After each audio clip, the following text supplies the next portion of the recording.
తెలుగు రాష్ట్రాల్లోని శైవ క్షేత్రాలు శివనామ స్మరణతో మారుమోగుతున్నాయి. తెల్లవారుజాము నుంచే భక్తులు స్వామివారిని దర్శించుకుని ప్రత్యేక పూజలు నిర్వహిస్తున్నారు. గోదావరి ఘాట్ల వద్ద భక్తులు పుణ్యస్నానాలు ఆచరిస్తున్నారు. భక్త కోటికి అత్యంత ప్రీతిపాత్రమైన శివరాత్రి రోజు ఉపవాసం శారీరక శుద్ధికి, జాగారం చేస్తూ ధ్యానం చేయటం మనోశుద్ధికి ఉపకరిస్తుంది అనేది భక్తుల నమ్మకం.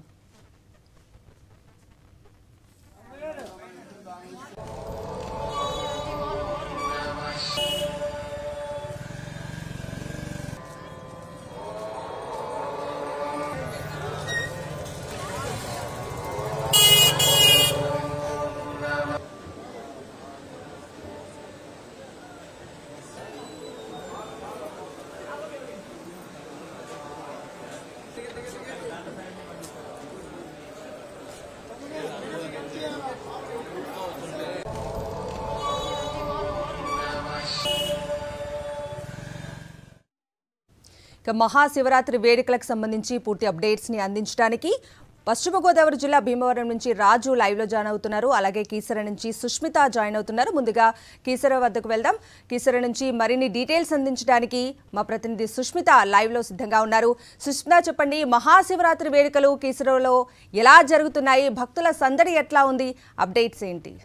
ఎస్ కవిత, ప్రస్తుతం మనం మహాశివరాత్రి సందర్భంగా కీసరగుట్టలోని రామలింగేశ్వర స్వామి ఆలయంలో ఉన్నాము. ఇక్కడ శివరాత్రి సందర్భంగా కూడా ఎంతో ఘనంగా కూడా వేడుకలు నిర్వహిస్తూ ఉన్నారు. ఇప్పటికే చూసుకుంటే భక్తుల సందడి కూడా ఇక్కడ ఎక్కువగా కనిపిస్తూ ఉండడంతో కూడా దానికి తగ్గట్టుగా కూడా ఇక్కడ ఏర్పాట్లు చేశారు. లక్షలాది మంది భక్తులు సాయంత్రం వరకు వచ్చే అవకాశం ఉండడంతో కూడా ఇక్కడ ఏర్పాట్లు చేసినట్టుగా ఒకవైపు పోలీసు బందోబస్తు కానీ ఆలయ అధికారులు చెబుతూ ఉన్నారు. అయితే ప్రస్తుతం మనం చూసుకుంటే ఇప్పటికే వేకువజామున నుంచి కూడా భక్తుల రాక అనేది మొదలైంది. 3 గంటల ప్రాంతం నుంచి కూడా భక్తులు వస్తూ ఉన్నారు. అయితే ఆ సమయం నుంచి కూడా భక్తులకి రామలింగేశ్వరుని దర్శించుకునే అవకాశం కల్పిస్తూ ఉండడంతో కూడా అప్పటి నుంచి కూడా భక్తులని సాయంత్రం వరకు కూడా అనుమతిస్తామని కూడా చెప్తూ ఉన్నారు. ఒకవైపు 3 లైన్స్ను కూడా భక్తుల కోసం ఏర్పాటు చేశారు. అయితే మొత్తంగా కూడా చూసుకుంటే ఇవాళ మొత్తం కార్యక్రమాలు ఉండనున్నాయి. లింగోద్భవం కార్యక్రమం ఉండే అవకాశం ఉంది. అలాగే కూడా అభిషేకాలు, అర్చనలు నిర్వహిస్తామని కూడా అధికారులు చెప్తున్నారు. మరి ఇవాళ మహాశివరాత్రి మంచి పర్వదినం అని భావిస్తూ ఉండడం చాలా మంది జాగరణ ఉంటారు, అలాగే ఉపవాసాలు కూడా ఉంటారు.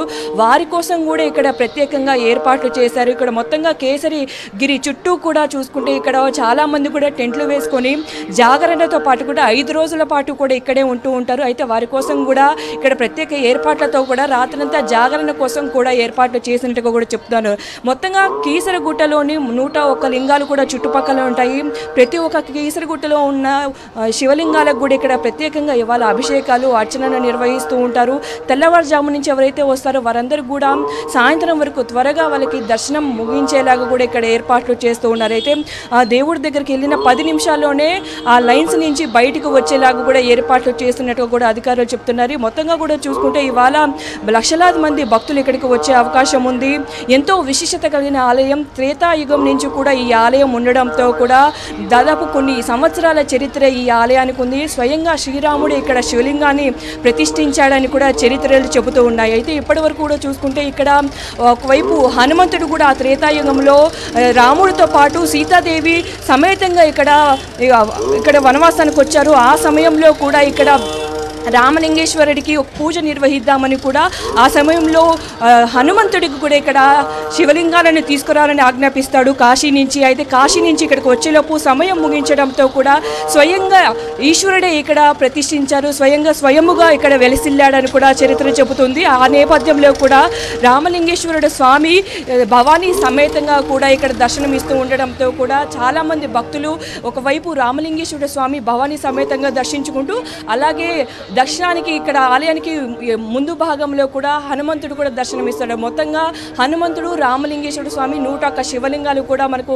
కేసరి గుట్ట చుట్టూ కూడా మనకి కనిపిస్తూ ఉంటాయి. కేసరి గుట్ట, కీసర గుట్ట అని కూడా చాలా ఇక్కడ విరాజిల్లుతూ ఉండడంతో కూడా చాలా మంది భక్తులు వస్తూ ఉంటారు. మరి మహాశివరాత్రి పర్వదినం పురస్కరించుకొని పెద్ద ఎత్తున భక్తులు వస్తూ ఉండడంతో కూడా చుట్టుపక్కల ప్రాంతాల్లో కూడా ఒకవైపు ట్రాఫిక్ ఆంక్షలు అలాగే ఏర్పాట్లు చేసినట్టుగా కూడా అధికారులు చెప్తూ ఉన్నారు. కవిత.